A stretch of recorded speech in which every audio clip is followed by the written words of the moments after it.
Kumulog ng malakas. Ang dagundong ay yumanig sa bawat sulok ng mansyon, ngunit para kay Lucas Warren, ang tunog na yon ay higit pa sa isang ordinaryong kulog. Ito ang tunog ng nababasag na salamin. Ito ang tunog ng gumigiling na bakal. Ito ang tunog ng huling sigaw ng kanyang asawa. Napapikit siya ng mariin. Ang mga daliri ay humigpit sa hawak niyang baso ng alak.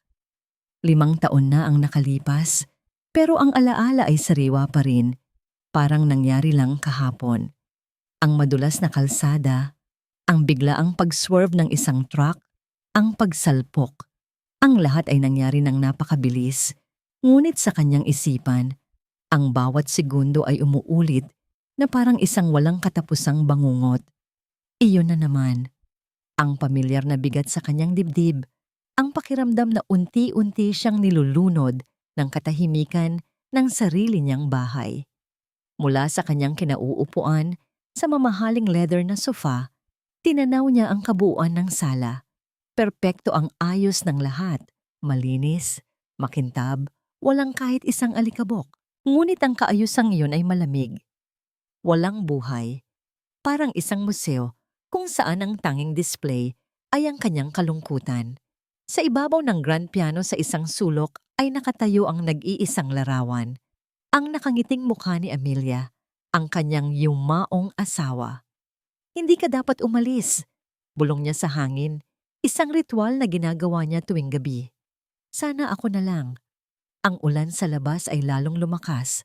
Ang mga patak nito ay humahampas sa malalaking bintanang salamin na parang mga mumunting kamao. Ang ingay ng bagyo ay mas mabuti kaysa sa katahimikan. Ang katahimikan ang kanyang kalaban. Sa katahimikan niya naririnig ang mga multo ng nakaraan. Tumayo si Lucas. Kailangan niyang makaalis. Kahit sandali lang. Hindi niya alam kung saan siya pupunta. Marahil sa isang 24-hour convenience store para bumili ng kape na hindi naman niya iinumin. Ang mahalaga ay ang pag-alis, ang pagtakas sa mga pader na ito na saksi sa kanyang pag-iisa. Kinuha niya ang susi ng kanyang sasakyan at walang lingon likod na tinungo ang garahe. Ang pagmamaneho sa gitna ng bagyo ay isang uri ng parusa sa sarili. Bawat kidlat na gumuguhit sa madilim na kalangitan ay nagpapaalala sa kanya ng mga huling sandali. Ngunit ipinagpatuloy niya lang. Ang ingay ng makina, ang wisik ng ulan sa windshield, ang mga ito ang kanyang kanlungan. Dumaan siya sa isang pamilyar na shortcut, isang makitid na eskinita sa pagitan ng mga gusali. Doon, sa gitna ng walang tigil na buhos ng ulan, isang bagay ang pumukaw sa kanyang pansin. Isang munting anino. 2. Automatiko niyang inapakan ang preno. Dumulas ng bahagya ang sasakyan sa basang kalsada bago ito tuluyang huminto. Pinakatitigan niya ang mga anino. Hindi siya maaring magkamali. 2 bata. Nakaupo sa gilid ng kalsada, magkayakap, basang-basa. Bumukas ang pinto ng kanyang sasakyan at agad siyang sinalubong ng malakas na hangin at ulan. Hindi niya ito ininda. Dahan-dahan siyang lumapit sa 2 bata na para bang lumalapit sa isang sugatang hayop. Ang mas matanda, marahil ay nasa 7 o 8 taong gulang, ay agad na tumayo. Itinago niya sa kanyang likuran ang mas maliit na bata na humihikbi na sa takot. Hinarap ng batang babae si Lucas. Ang mga mata nito'y nagliliyab sa kabila ng panginginig ng buo niyang katawan. "Sino ka?" tanong ng bata. Ang boses ay maliit ngunit matapang. "Anong kailangan mo sa amin?" Natigilan si Lucas, hindi sa tanong, kundi sa tapang na nakikita niya sa mga mata nito. Sa kabila ng gutom, ng lamig, at ng takot, handa itong lumaban. "Hindi ako masamang tao," mahinahong sabi ni Lucas. Itinaas ang 2 kamay para ipakita na wala siyang masamang intensyon. "Nakita ko lang kayo. Delikado dito, lalo na't may bagyo." "Okay lang kami." Mabilis na sagot ng bata, kahit na ang panginginig ng kanyang mga labi ay nagsasabi ng ibang kwento. "Hindi," maring sabi ni Lucas. Ang boses ay may bahid ng awtoridad na hindi niya namamalayan. Lumuhod siya para magpantay ang kanilang mga mata. Magkakasakit kayo. Halik kayo. Isasakay ko kayo. Bibigyan ko kayo ng makakain at mainit na damit. Ang mga mata ng bata ay puno ng pagdududa. Taon ng paghihirap ang nagturo sa kanya na huwag magtiwala sa mga estranghero, lalo na sa mga mukhang mayaman na tulad ni Lucas. Ngunit nang marinig niya ang mahinang ubo mula sa kanyang kapatid sa likuran, isang ubo na basag at mahina, tila nagbago ang lahat. Tumingin siya kay Lucas pagkatapos ay sa kanyang kapatid. Ang tapang niya ay may hangganan at ang hangganan na iyon ay ang kaligtasan ng kanyang kapatid. Dahan-dahan, tumango siya. Ang pagsakay sa magarang sasakyan ni Lucas ay parang pagpasok sa ibang mundo. Ang biyahe pabalik sa mansyon ay tahimik. Si Lucas ay nagmamaneho ng maingat, habang ang dalawang bata sa likod ay magkayakap pa rin. Pagdating sa bahay, agad silang sinalubong ng init. Ipinaghanda ni Lucas ang dalawa ng mainit na gatas at tinapay. Ang mas maliit na bata, si Grace, ay halos nakatulog na habang kumakain. Ang mas matanda, si Emily, ay nanatiling alerto. Bawat galaw ni Lucas ay sinusundan niya ng tingin. "Pwede kayo nang matulog muna sa guest room," sabi ni Lucas. Itinuturo ang isang silid sa pasilyo. "Ligtas kayo dito." Binuhat niya ang natutulog na si Grace. Sa pagkakataong ito, hindi na pumalag si Emily. Sumunod lang siya. Ang mga mata ay nananatiling mapagbantay. Nang maihiga na niya ang mga bata sa malambot na kama at makumutan ang mga ito, naramdaman ni Lucas ang isang bagay na matagal na niyang hindi nararamdaman. Isang layunin. Bumalik siya sa sala. Pakiramdam niya ay bahagyang gumaan ang bigat sa kanyang dibdib. Ang katahimikan ng bahay ay napalitan ng mahinang paghinga ng dalawang bata mula sa kabilang silid. Isang katahimikang may buhay. Ngunit ang panandaliang kapayapaan ay biglang nabasag. Isang malakas at sunod-sunod na pagtunog ng doorbell ang umalingaw-ngaw sa buong kabahayan.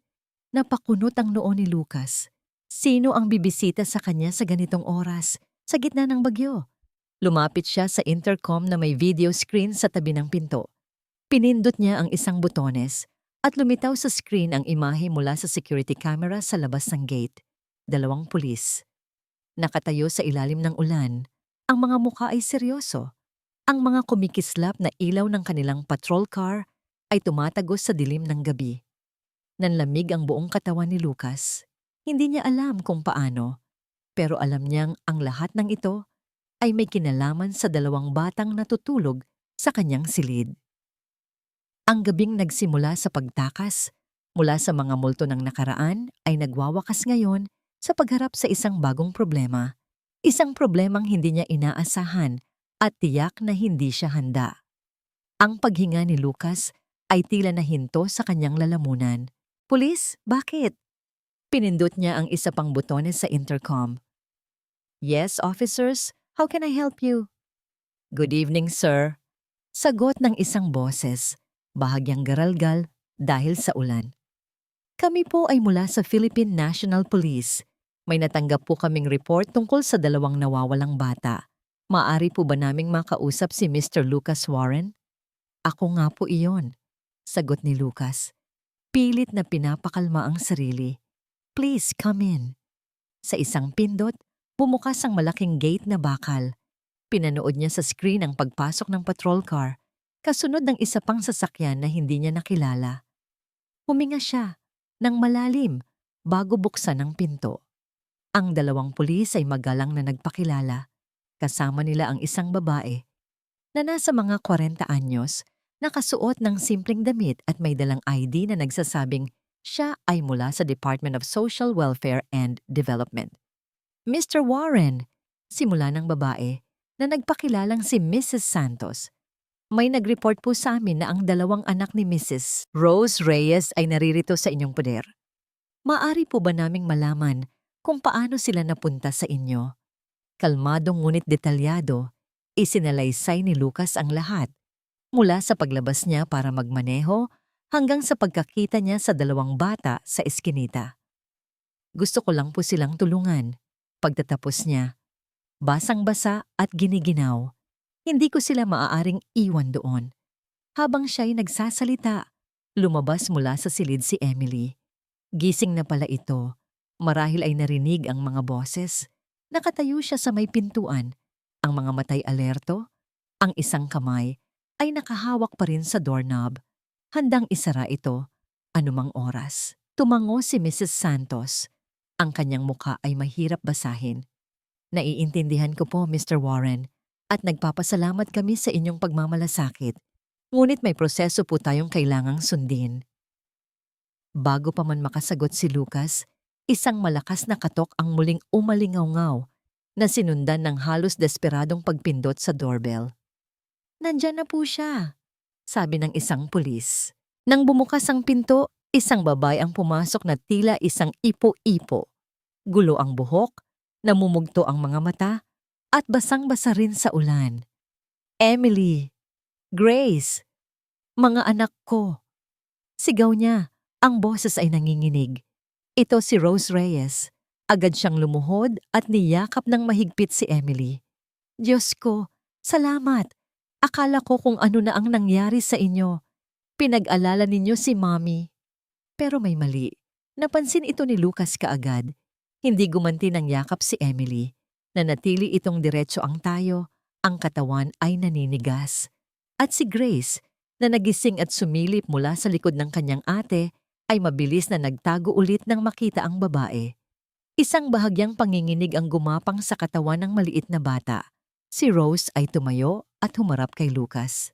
Ang kanyang muka ay puno ng pinaghalong pasasalamat at hinanakit.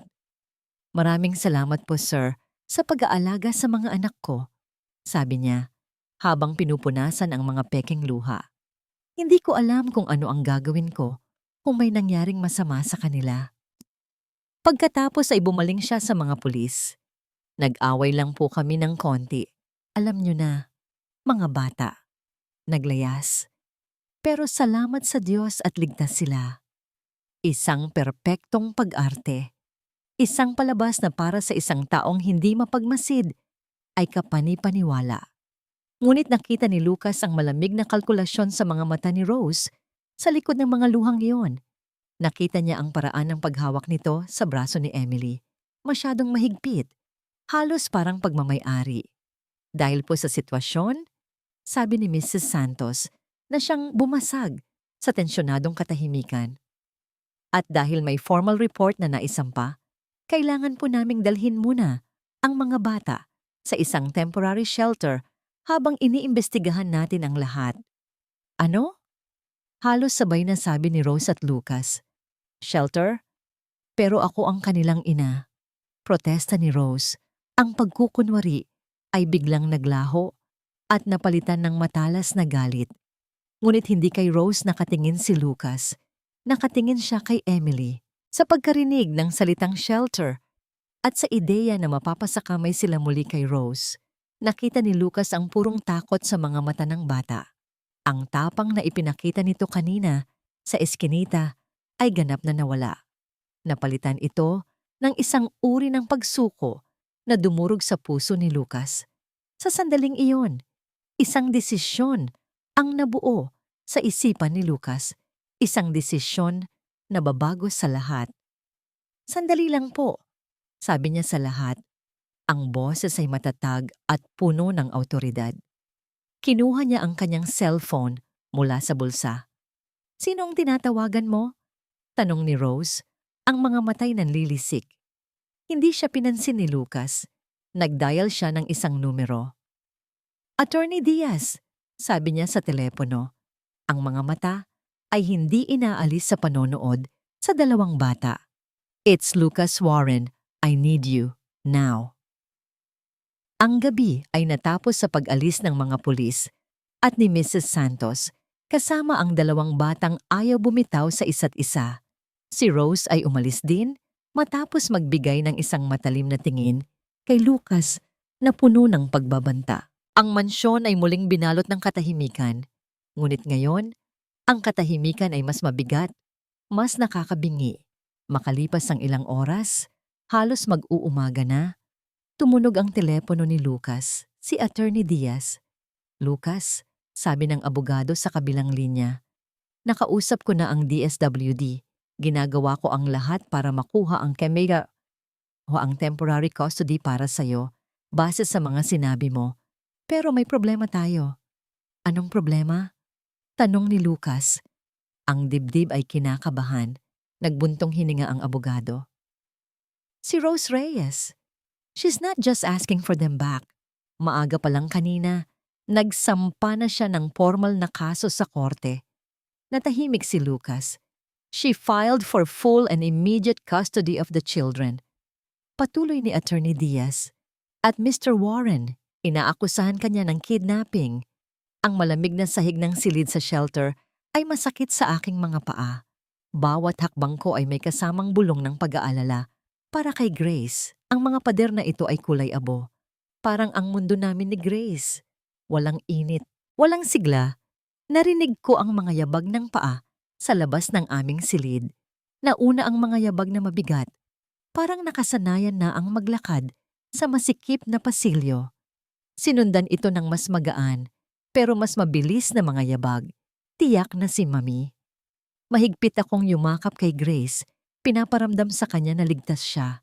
Pero ako mismo, hindi ko alam kung ligtas pa ba kami. Bumukas ang pinto at pumasok si Mami.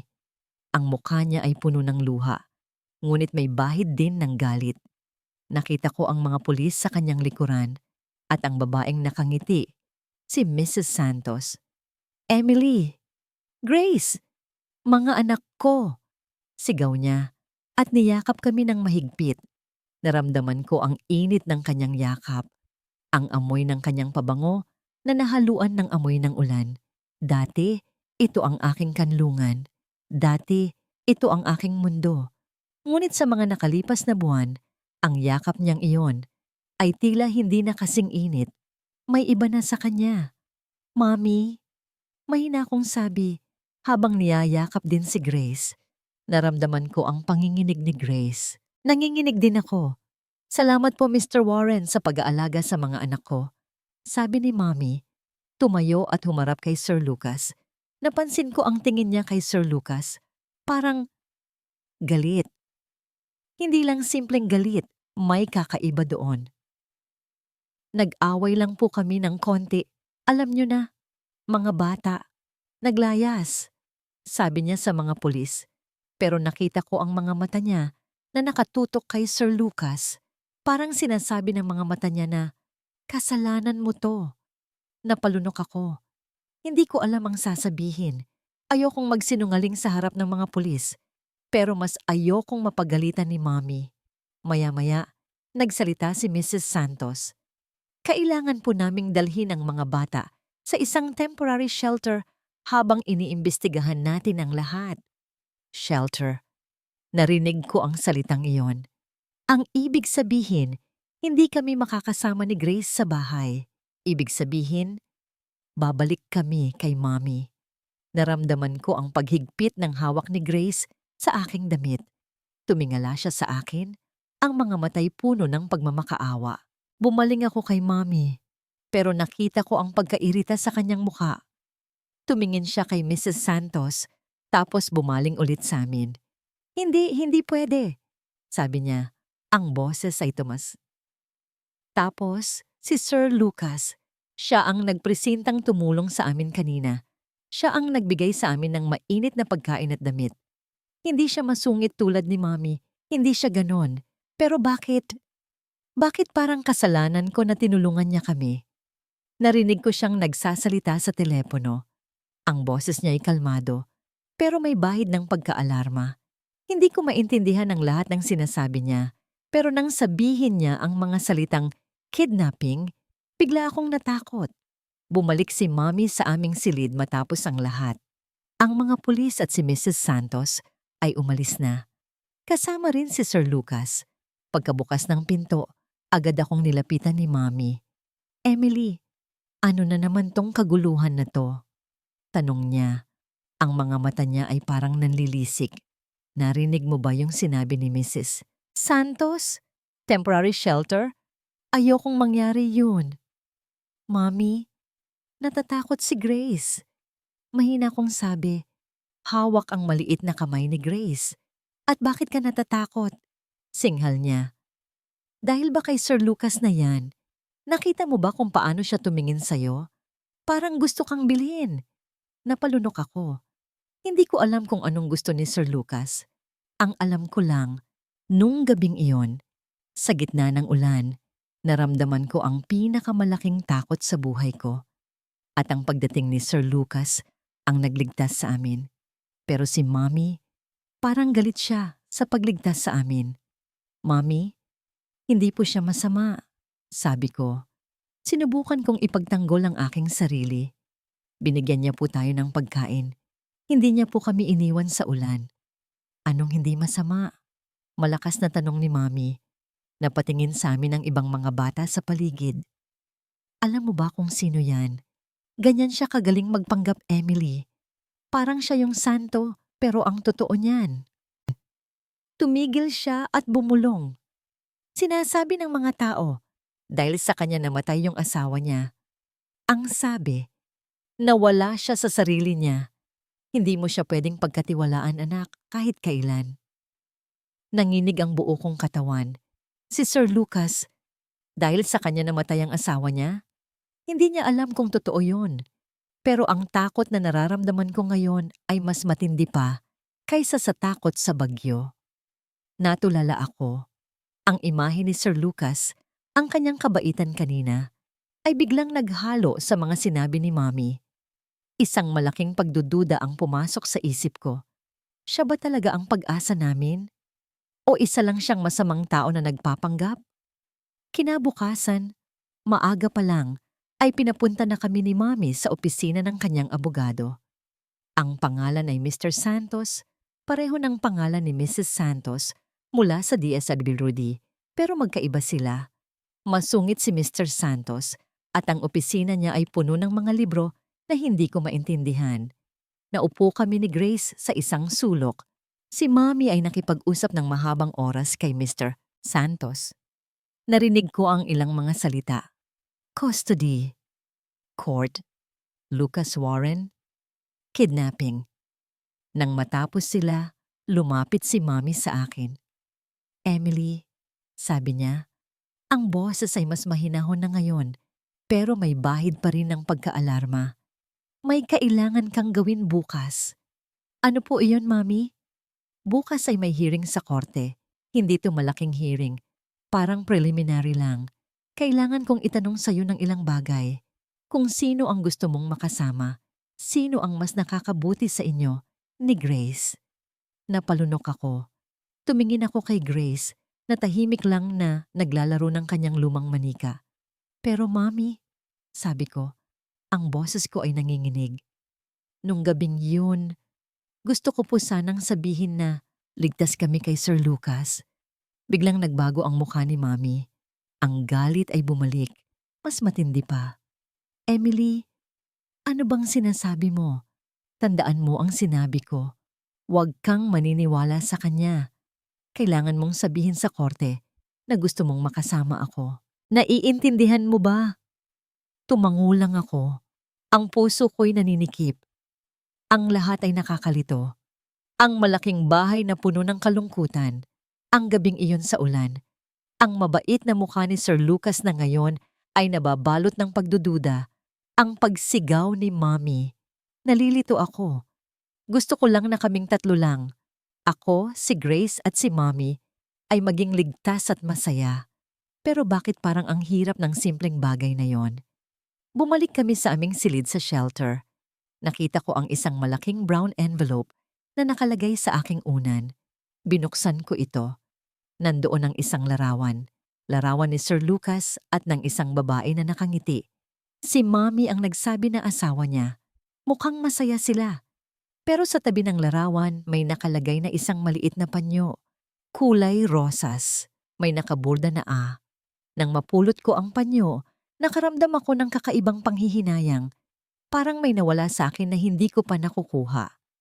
At sa ilalim ng panyo, May isang maliit na piraso ng papel. Nakasulat doon ang isang pangalan, David Reyes, at sa ilalim noon, may isang nakakagulat na kataga.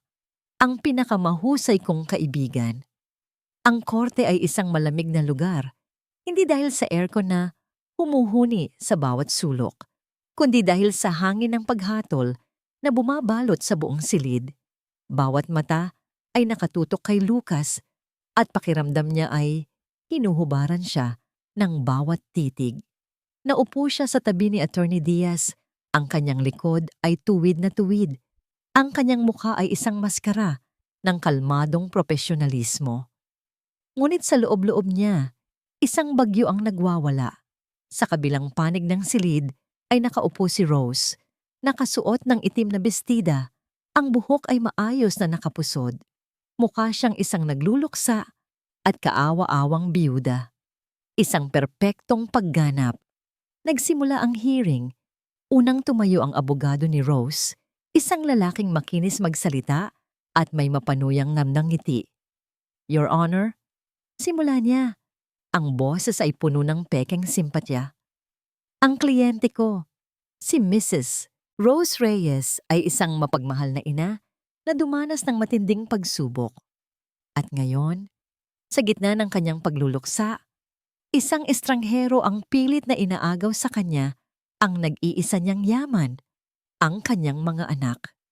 Nagsimulang humikbi si Rose, isang perpektong cue.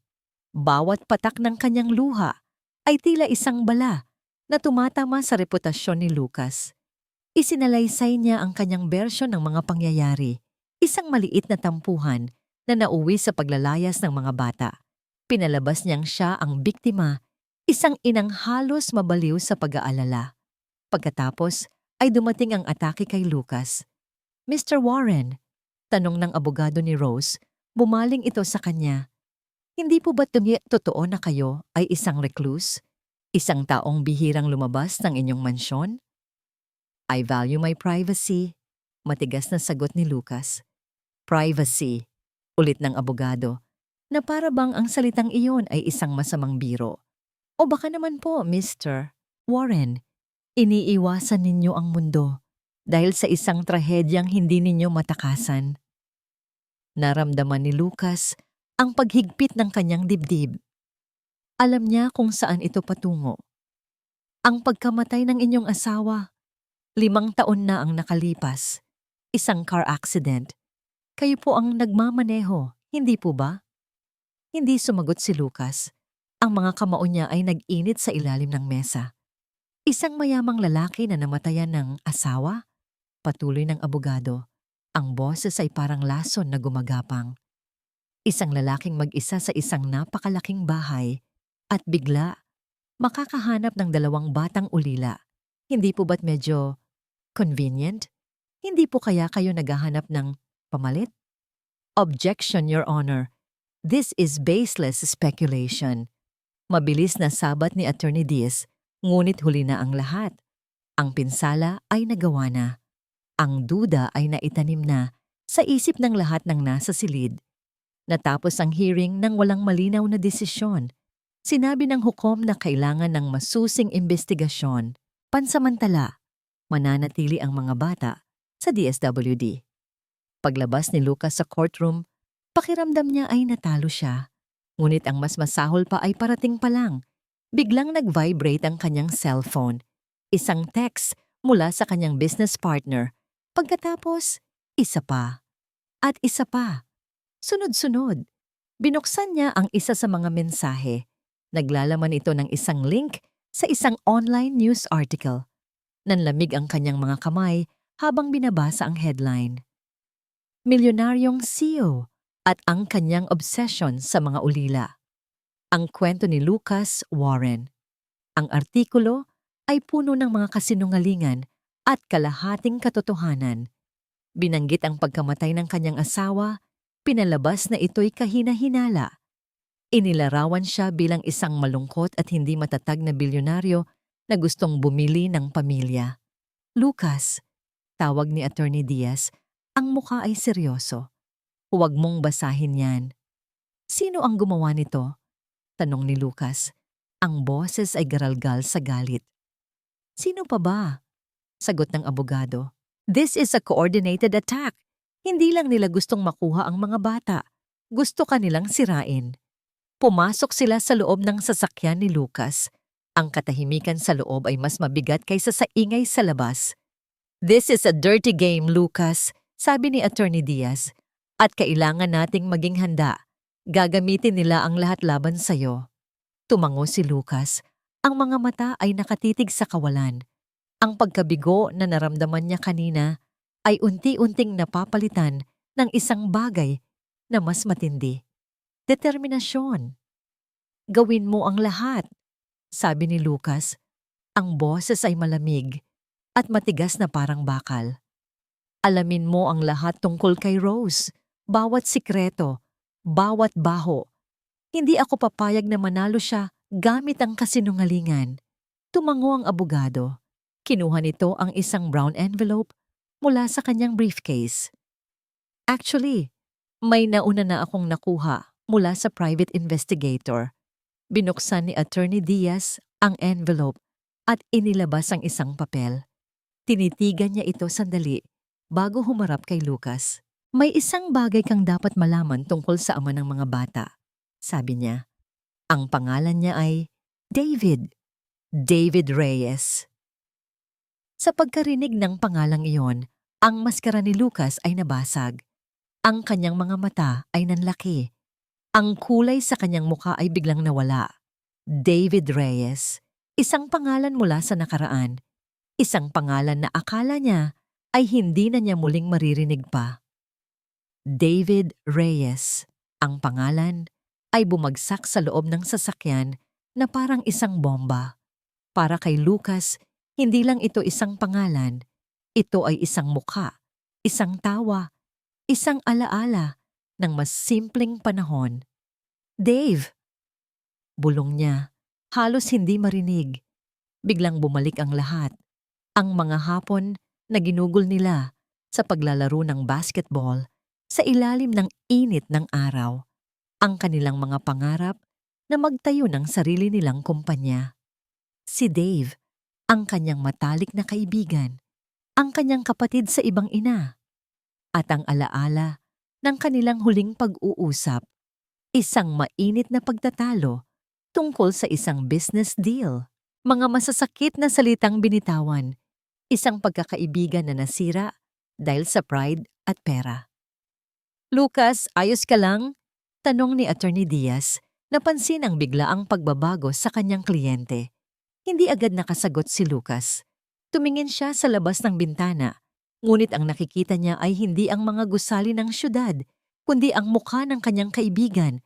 20 taon na ang nakalipas. Paano? Paanong hindi ko alam? Tanong ni Lucas sa sarili. Paano nangyaring hindi ko man lang nalaman na may pamilya na siya? Ang galit na naramdaman niya kanina para kay Rose ay napalitan ng matinding pagsisisi. Iniwasan niya si Dave sa loob ng maraming taon. Sa sobrang pagtuon niya sa sarili niyang tagumpay at sa sarili niyang pighati, kinalimutan niya ang taong naging sandalan niya noong sila'y mga bata pa. At ngayon, ang mga anak nito, ang mga anak ni Dave, ay nasa gitna ng gulo. Biglang nagbago ang lahat sa isipan ni Lucas. Ang laban na ito ay hindi na lang tungkol sa pagtulong sa 2 batang naulila. Hindi na lang ito tungkol sa pagpapatunay na mali si Rose. Ito ay naging personal. Ito ay naging isang pananagutan. Isang huling tungkulin para sa isang kaibigang kanyang tinalikuran. Diaz, sabi ni Lucas, ang kanyang boses ay nagbago. Mayroon na itong bigat at determinasyon na hindi narinig ng abogado kanina.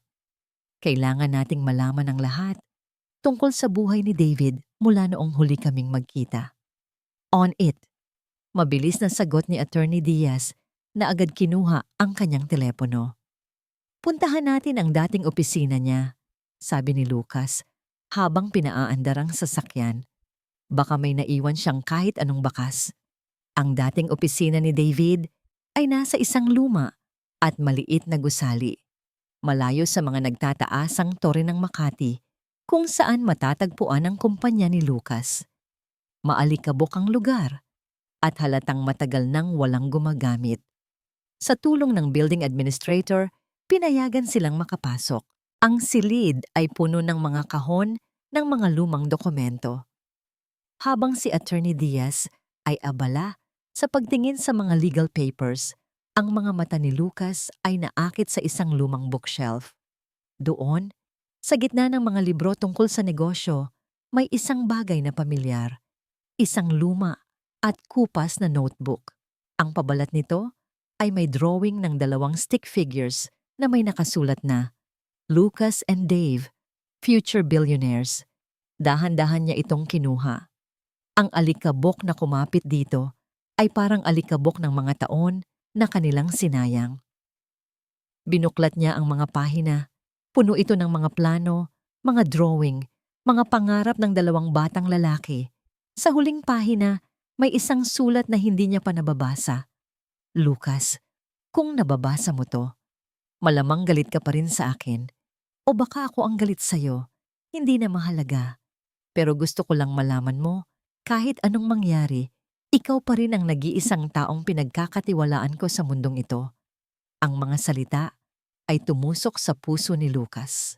May nakita ako, sabi niya kay Attorney Diaz. Ang boses ay nanginginig. Ipinakita niya ang notebook. Ngunit bago pa man ito mabasa ng abogado, may isa pang bagay na nahulog mula sa loob ng notebook.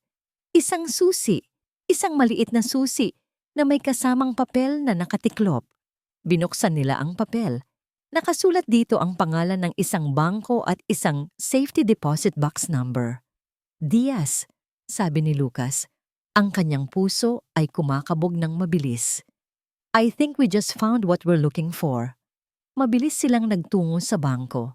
Gamit ang mga legal na dokumento at ang susi, pinayagan sila ng bank manager na buksan ang safety deposit box.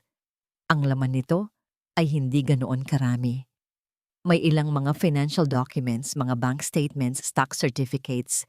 Ngunit sa ilalim ng lahat ng yon, may isang malaki at makapal na brown envelope. Nakasulat sa labas ang mga katagang, huling habilin at testamento ni David Reyes. At sa ilalim nito, may isa pang mas maliit na sobre, maingat na selyado. Nakapangalan ito sa kanya. Para kay Lucas, nanginginig ang mga kamay ni Lucas habang hawak ang sobre. Ito na yon, ang sagot, ang katotohanan. Ano man ang laman niyan, Lucas? Sabi ni Attorney Diaz, ito na ang bala natin. Ang tanong na lang ay kung paano nating ito gagamitin. Ngunit hindi na nakikinig si Lucas. Ang kanyang buong atensyon ay nasa sobre. Sa sulat mula sa isang kaibigang matagal nang nawala. Isang boses mula sa nakaraan na babago sa takbo ng kanyang kinabukasan. Habang papalabas sila ng bangko, hindi nila namalayan ang isang lalaking nakatayo sa kabilang kalye, nagmamasid. Hawak nito ang kanyang cellphone. Rose, sabi ng lalaki sa kabilang linya. May problema tayo. Si Lucas at ang abogado niya, kalalabas lang ng bangko at mukha silang nanalo sa loto. Ano? Halos pasigaw na, sabi ni Rose sa kanyang cellphone. Sapat na para mapatingin sa kanya ang ilang dumaraan. Mabilis siyang pumasok sa loob ng isang madilim na coffee shop para hindi mahalata. Anong ibig mong sabihin na mukha silang nanalo sa loto? Tanungan niya kay Marco. Ang kanyang boses ay nanginginig sa pinaghalong takot at galit. Eksakto sa sinabi ko, Rose. Sagot ni Marco mula sa kabilang linya. Ang boses ay iritado. May dala silang sobre at kung huhulaan ko, galing yon sa safety deposit box ng asawa mo. Kailangan mong kumilos. Ngayon na. Alam ko. Putol ni Rose sa usapan. Ang kanyang mga kuko ay bumaon sa palad niya. Huwag mo akong turuan ng gagawin ko. Ibinaba niya ang tawag. Humigop siya ng hangin para pakalmahin ang sarili. Ngunit ang kanyang puso ay kumakarera na parang isang kabayong walang preno. Safety deposit box. Hindi niya alam na mayroon noon si David. Ang akala niya, nasimot na niya ang lahat ng mahahalagang dokumento. Ang lahat ng perang maililipat sa kanyang pangalan. Desperasyon. Iyon ang nararamdaman niya. Ang mga utang niya kay Marco ay patong-patong na. Ang mga pinagkakautangan niya ay hindi na mapagpasensya. Ang kasong ito laban kay Lucas Warren ay hindi lang tungkol sa pagkuha sa mga bata. Ito ang kanyang huling baraha para makuha ang natitirang trust fund na iniwan ni David. Isang pondong makukuha lang niya kapag nasa kanya ang kustodya ng mga bata. Kailangan niyang manalo, anuman ang mangyari.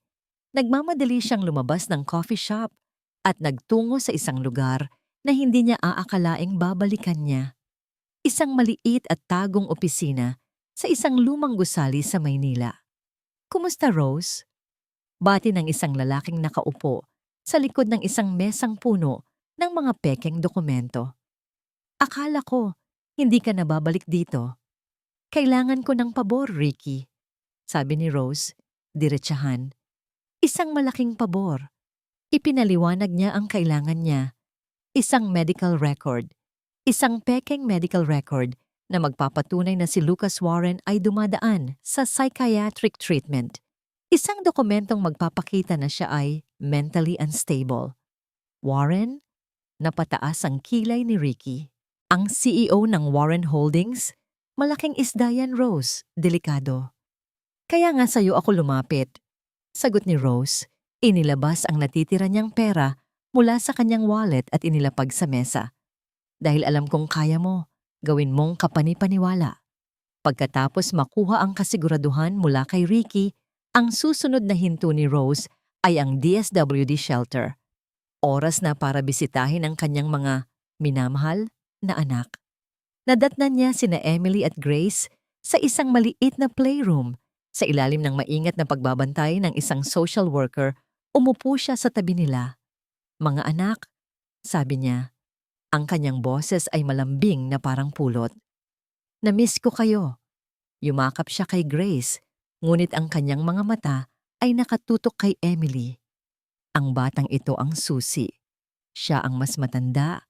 Siya ang mas nakakaintindi. Siya ang kailangan niyang manipulahin. "Emily, anak." Bulong niya nang bahagyang lumayo ang social worker. "May kailangan kang malaman tungkol kay Mr. Warren." "Ano po yun?" tanong ni Emily. Ang mga mata ay puno ng pag-aalinlangan. "Mabait siya sa'yo, hindi ba?" Tumango si Emily. "Ganyan talaga siya sa simula. Pero may sakit siya, anak." Nakita ni Rose ang pagkunot ng noo ng bata. "Magaling. Kumakagat ito sa pain. Sa isip," dagdag ni Rose. Idinikit ang hintuturo sa kanyang sentido. Minsan, nagagalit siya ng walang dahilan. Minsan, nananakit siya. Ganoon ang nangyari sa asawa niya. Kaya namatay ang asawa niya, Emily, dahil sa kanya. Nakita ni Rose ang takot na unti-unting gumapang sa mga mata ni Emily. Ang pagdududa, perpekto. "Huwag kang mag-alala," sabi niya. Hinaplos ang buhok ng bata. "Nandito si Mommy. Hindi kita pababayaan. Hindi kita hahayaang mapunta sa isang delikadong tao. Kaya kung may magtanong sa'yo, lalo na ang judge, sabihin mo lang ang totoo. Na natatakot ka sa kanya. Okay?" Tumango si Emily, ngunit ang mga mata nito ay nakatitig sa sahig. Tumayo si Rose.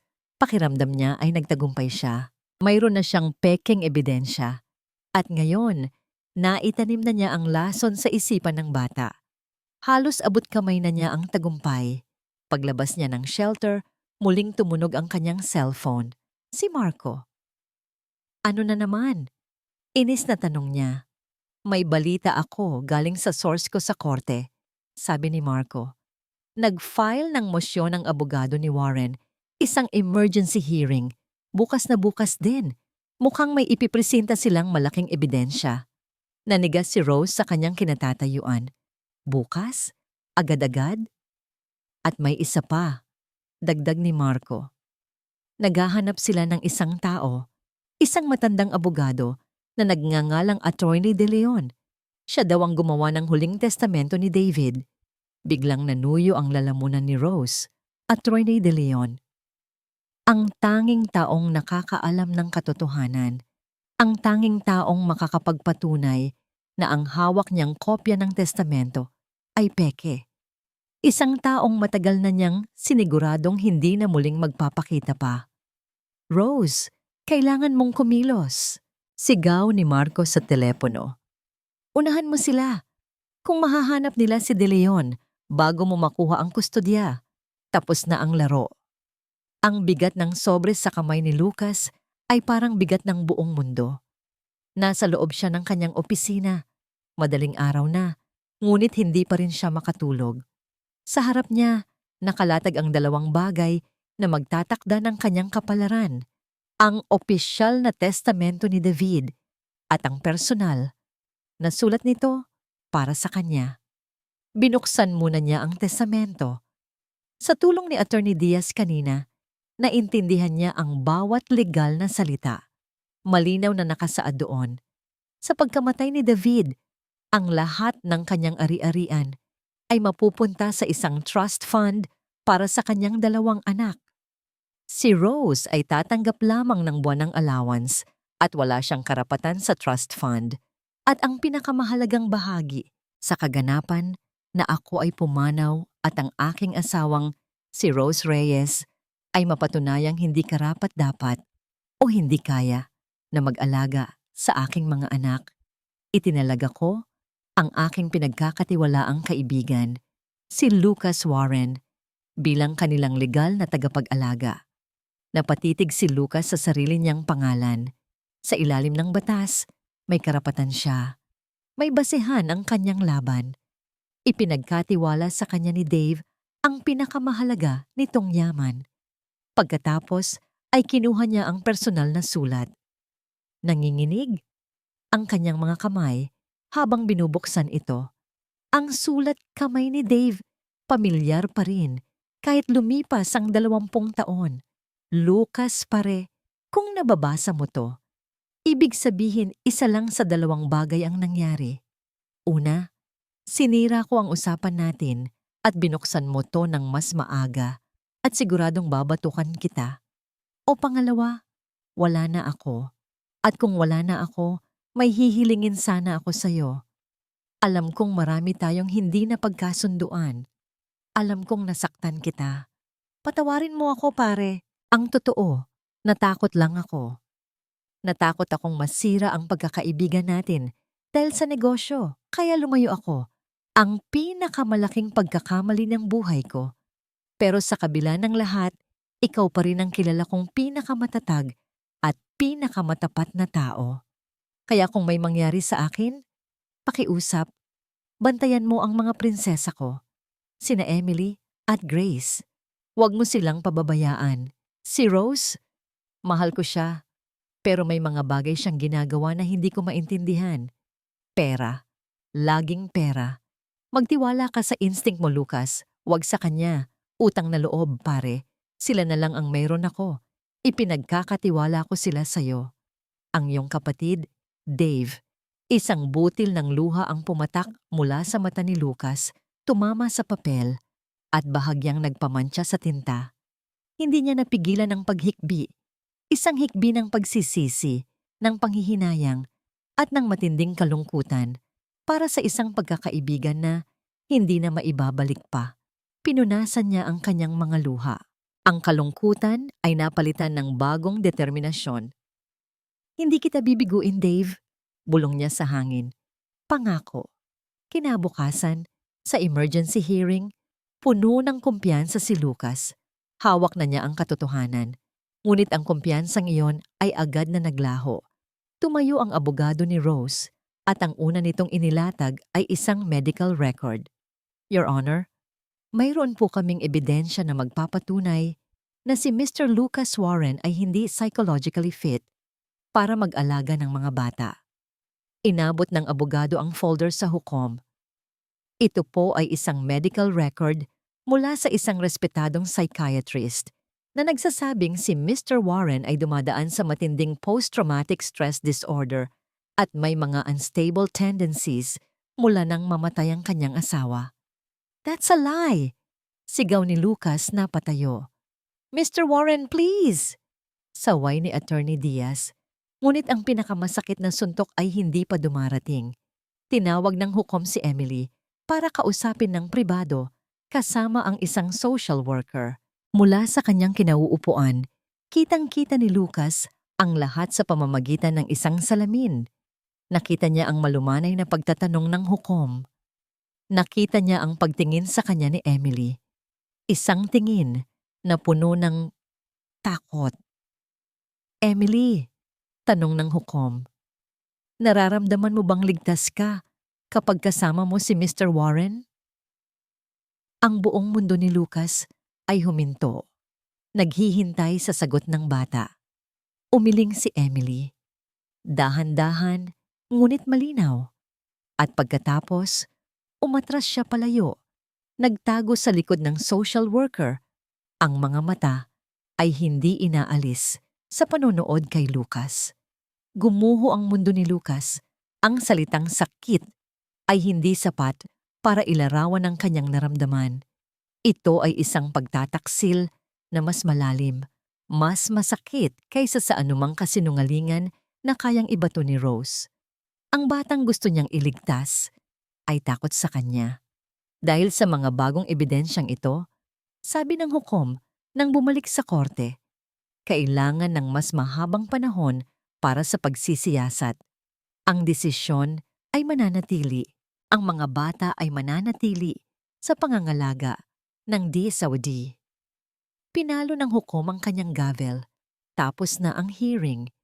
Naiwan si Lucas na nakaupo, nakatulala, hindi makagalaw, talo. Pakiramdam niya ay talunan siya.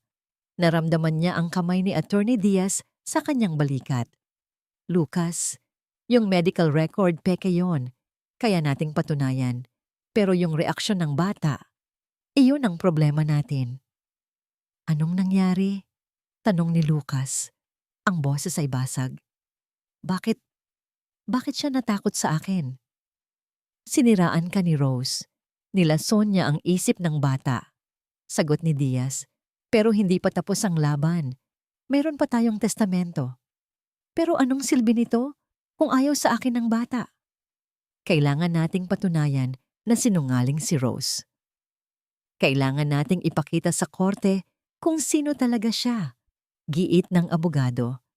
Kailangan nating hanapin ang taong magpapatotoo sa testamentong ito. Kailangan nating hanapin si Attorney De Leon. Huminga ng malalim si Attorney Diaz. Ang mukha ay seryoso. At iyon ang isa pa nating malaking problema. Nagpadala ako ng tao sa huling address niya. Lucas. Matagal na siyang nawawala.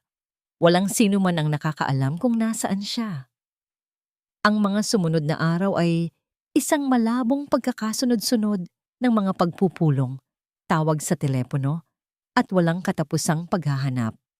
Para kay Lucas, bawat oras na lumilipas ay parang isang dagok, isang paalala ng takot sa mga mata ni Emily. Wala pa rin ba?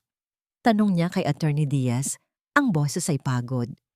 Nasa loob sila ng library ng mansyon, ang malaking mesa ay puno ng mga dokumento at mga tasa ng kape. Umiling si Attorney Diaz.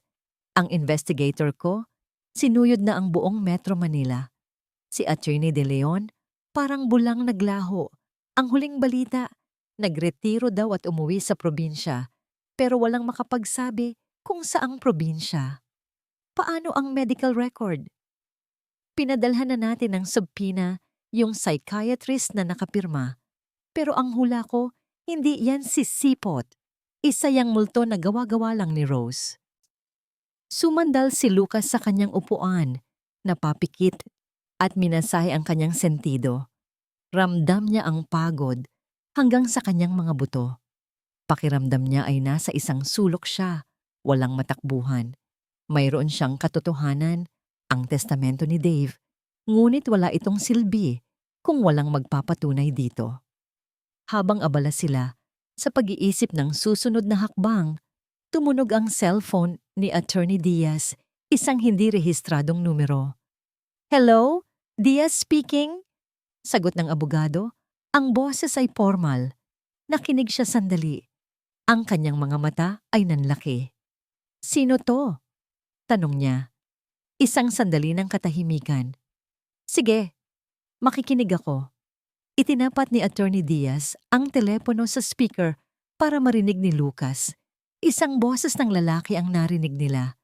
Bahagyang nabago ang tunog, marahil ay gumagamit ng voice changer. Hindi na mahalaga kung sino ako, sabi ng boses. Ang mahalaga ay ang impormasyong hawak ko. Alam ko ang lahat ng ginagawang panloloko ni Rose Reyes. Nagkatinginan si Lucas at ang kanyang abogado. Alam ko ang tungkol sa paglustay niya sa pera ni David Reyes. Alam ko ang tungkol sa mga utang niya. At alam kong peke ang testamentong hawak niya. Kung totoo ang sinasabi mo, sabi ni Attorney Diaz, bakit ka tumutulong sa amin?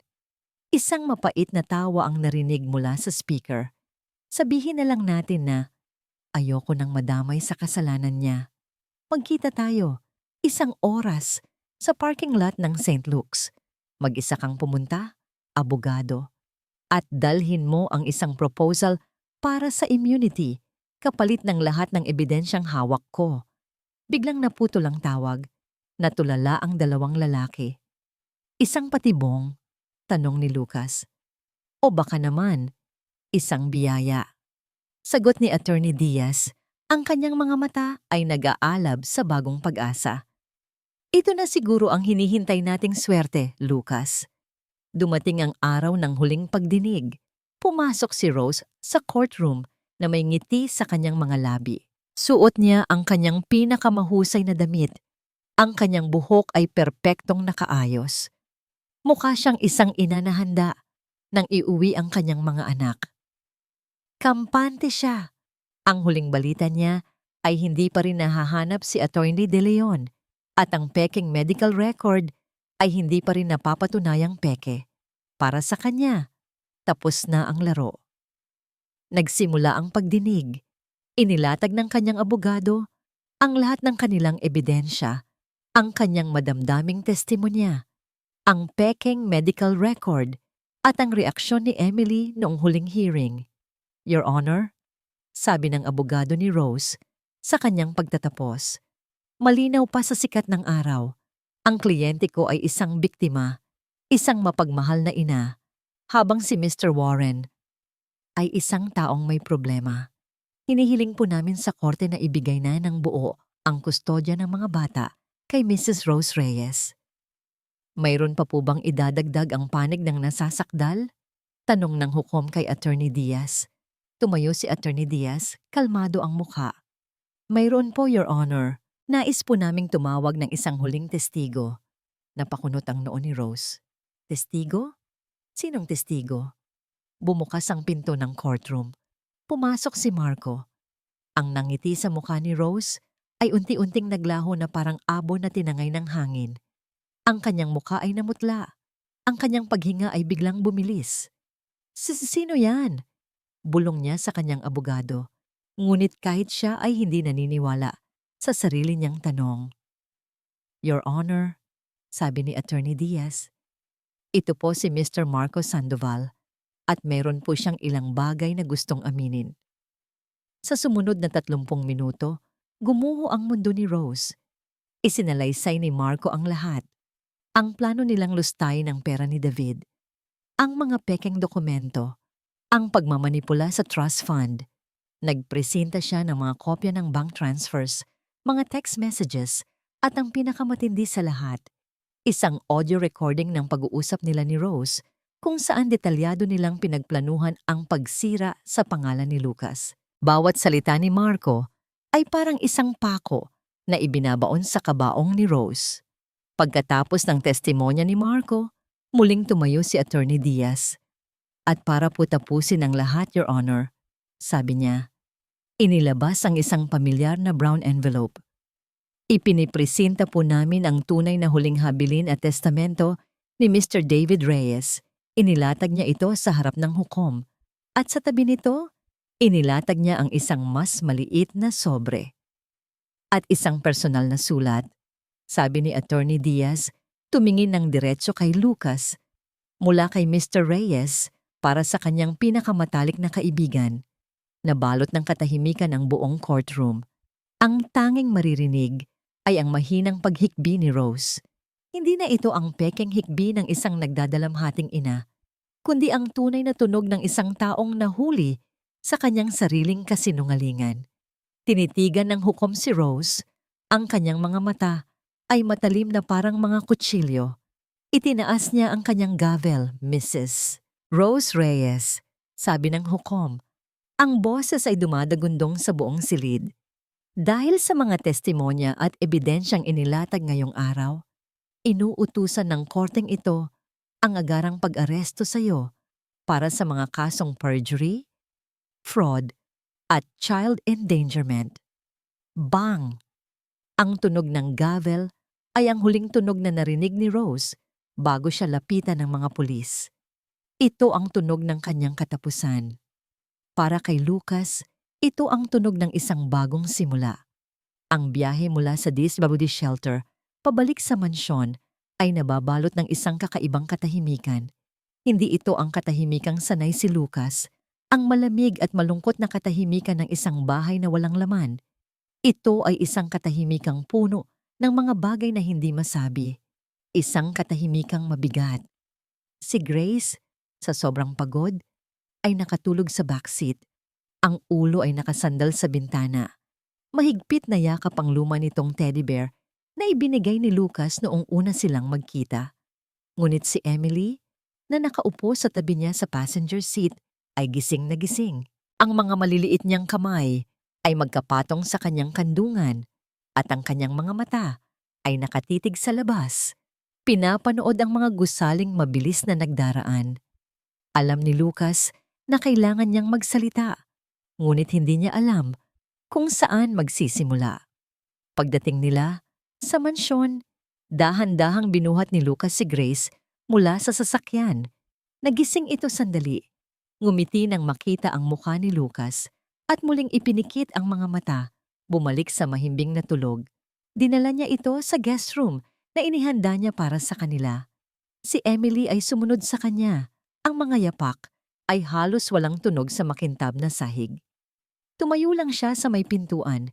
Pinapanood si Lucas habang maingat nitong inihiga at kinumutan ng kanyang kapatid. Nang tumayo si Lucas at humarap sa kanya, mabilis na napayuko si Emily. Tinitigan niya ang kanyang mga sapatos na para bang ito ang pinakainteresanteng bagay sa buong mundo. Emily, mahinang tawag ni Lucas. Hindi sumagot ang bata. Lumuhod si Lucas sa harap niya para magpantay ang kanilang mga mata, tulad ng ginawa niya noong unang gabi sa gitna ng bagyo. "Pwede ba tayong mag-usap?" tanong niya. Isang dahan-dahang pagtango ang tanging sagot ni Emily. Naglakad sila papunta sa sala at naupo sa malambot na sofa. Sa loob ng ilang sandali, tanging ang tunog lang ng orasan sa pader at ang mahinang paghinga ni Grace mula sa kabilang silid ang kanilang naririnig.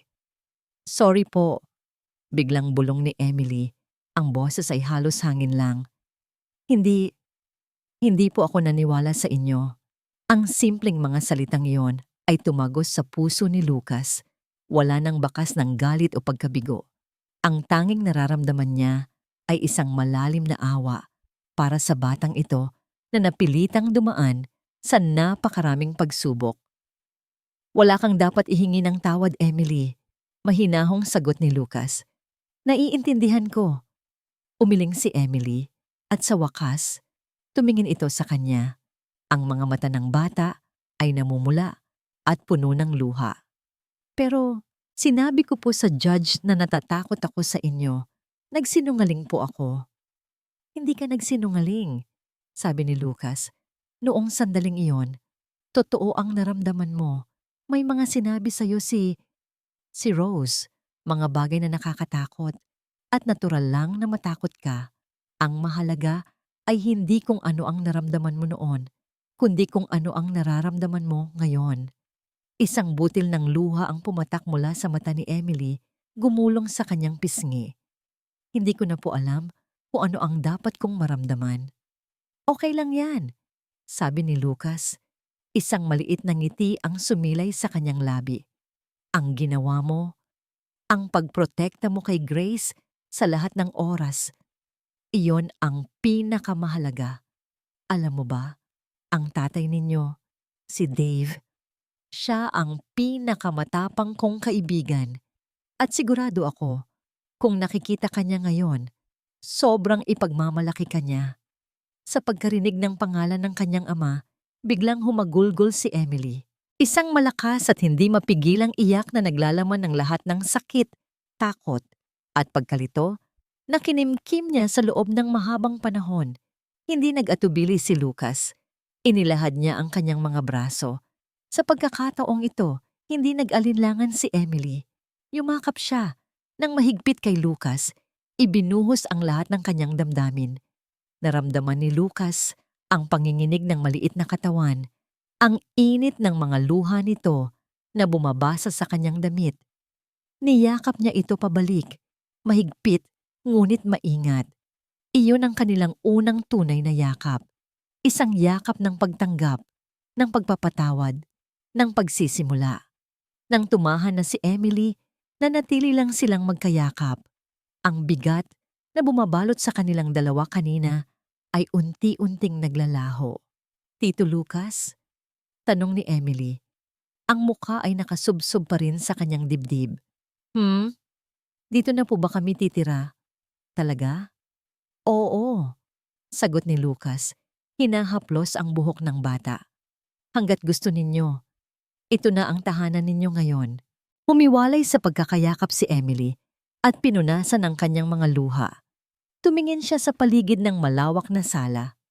Pagkatapos ay tumingin siyang muli kay Lucas. Isang maliit na ngiti ang nagsisimulang mabuo sa kanyang mga labi. Salamat po, sabi niya. Sa sandaling iyon, isang tawag ang natanggap ni Lucas sa kanyang cellphone, si Attorney Diaz. Lucas, sabi ng abogado sa kabilang linya, ang boses ay masaya. Tumawag na ang korte. Permanent. Ang final verdict ay inilabas na. Ibinigay na sa iyo ang full and permanent guardianship. Congratulations, Dad. Ibinaba ni Lucas ang telepono. Tinitigan niya si Emily na nagtatakang nakatingin sa kanya. Pagkatapos ay napatingin siya sa direksyon ng silid kung saan mahimbing na natutulog si Grace. Isang pamilya. Isang bagong pamilya. Ang unang araw pa lang nila. Ngunit pakiramdam ni Lucas ay ito na ang pinakatamang nangyari sa kanyang buhay sa loob ng napakahabang panahon. 6 na buwan ang lumipas. Ang dating malamig at malungkot na mansyon ni Lucas Warren ay hindi na makilala. Ang katahimikan ay napalitan ng tunog ng maliliit na mga tawa ni Grace na umaalinggaw-ngaw sa pasilyo. Ang perpektong kaayusan ay nag-ambala ng mga nakakalat na laruan sa sahig ng sala. Ang amoy ng lumang libro at mamahaling alak ay napalitan ng amoy ng bagong lutong pancake tuwing umaga. Ang bahay na dating isang museo ng kalungkutan ay naging isang tunay na tahanan. Si Lucas, higit sa lahat, ang nagbago. Ang mga guhit ng pighati sa kanyang mukha ay napalitan ng mga guhit ng pagtawa. Ang kanyang mga mata, na dating laging nakatanaw sa madilim na nakaraan, ay nakatuon na ngayon sa isang masayang kasalukuyan. Hindi na siya ang CEO na laging nakakulong sa opisina. Ngayon, isa na siyang ama na natututong magluto, tumutulong sa homework, at nagbabasa ng mga kwentong pambata bago matulog. Isang Sabado ng umaga, abala si Lucas sa kusina, sinusubukang i-perfect ang hugis ng Mickey Mouse na pancake para kay Grace. Halos tapos na, sigaw niya, habang maingat na inililipat ang pancake mula sa kawali papunta sa plato. Yehey! Masayang sagot ni Grace na nakaupo na sa hapagkainan. Iwinawagayway ang kanyang mga paa sa ilalim ng upuan. Pumasok si Emily sa kusina. Galing sa hardin, may dalang isang maliit na papel. Mas matangkad na siya ngayon at ang dating laging nakakunot niyang noo ay palagi ng panatag. Ang pagiging mapagbantay sa kanyang mga mata ay napalitan ng kislap ng isang batang masaya at walang inaalala. Para sa'yo, sabi niya. Iniabot ang papel kay Lucas. Kinuha ito ni Lucas. Isa itong drawing. Isang hindi perpektong drawing ng tatlong tao. Isang mataas na lalaki, isang batang babae, at isang mas maliit na batang babae. Magkakahawak kamay sila sa harap ng isang malaking bahay sa ilalim ng isang nakangiting araw. Sa ibaba ng drawing, may nakasulat sa sulat kamay ng isang bata. Ang ating tahanan. Napatitig si Lucas sa drawing. Ang simpleng piraso ng papel na yon ay mas mahalaga pa kaysa sa lahat ng stock certificates o business contracts na hawak niya sa buong buhay niya. Naramdaman niya ang pamilyar na pag-init sa kanyang mga mata. Nagustuhan mo ba? Tanong ni Emily. Medyo nahihiya. Tumango si Lucas, hindi makapagsalita. Yumuko siya at niyakap ng mahigpit si Emily. Sobra! Bulong niya. Ito ang pinakamagandang bagay na natanggap ko. Pagkatapos ng almusal, nagtipon silang tatlo sa sala para sa kanilang lingguhang movie marathon.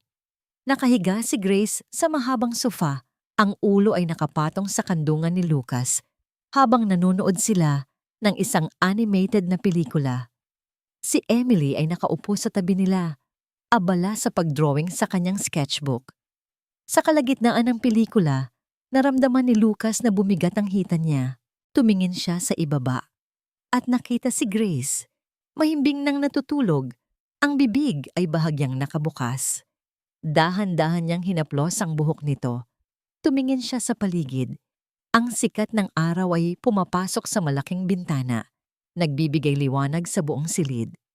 Sa ibabaw ng grand piano, ang dating nag-iisang larawan ni Amelia ay may kasama na ngayon. Sa tabi nito ay ang school picture ni Emily at ang isang candid shot ni Grace na tumatawa. Sa unang pagkakataon sa loob ng napakahabang panahon, naramdaman ni Lucas ang isang ganap na kapayapaan. Ang bigat ng kasalanan na matagal niyang pinasan dahil sa pagkamatay ni Amelia ay gumaan na. Alam niya na kung nasaan man si Amelia, masaya ito para sa kanya. Masaya ito na natagpuan niya muli ang kanyang sarili sa pagbuo ng isang bagong pamilya. Habang abala siya sa kanyang pag-iisip, naramdaman niya ang isang paggalaw sa kanyang tabi. Sumandal si Emily sa kanyang balikat. Ang mga mata ay nakapikit na rin. Inaantok. Salamat po. Bulong nito, halos hindi marinig. Ngumiti si Lucas. Para saan? Hindi agad sumagot si Emily. Iminulat nito ang kanyang mga mata at tumingin ng diretso sa kanya. Isang tingin na puno ng pagtitiwala at pagmamahal. Papa. Ang salitang iyon. Isang simpleng salita, ngunit para kay Lucas, ito ang pinakamagandang tunog sa buong mundo. Tinalo nito ang tunog ng tagumpay sa negosyo, ang palakpakan sa mga board meeting, ang lahat ng papuri na natanggap niya. Hindi niya namalayan, isang luha na naman ang pumatak mula sa kanyang mga mata. Ngunit sa pagkakataong ito, hindi ito luha ng kalungkutan o pagsisisi. Ito ay luha ng purong kaligayahan. Ipinikit niya ang kanyang mga mata. Dinadama ang bigat ng dalawang batang natutulog sa kanyang tabi. Ang pamilyang hindi niya hinanap, ngunit pamilyang ibinigay sa kanya ng tadhana. Ang pamilyang binuo hindi ng dugo, kundi ng pagpili, ng sakripisyo at ng isang pagmamahal na kayang paghilumin ang kahit anong sugat. Sa wakas, pagkatapos ng mahabang paglalakbay sa dilim, si Lucas Warren ay nakauwi na.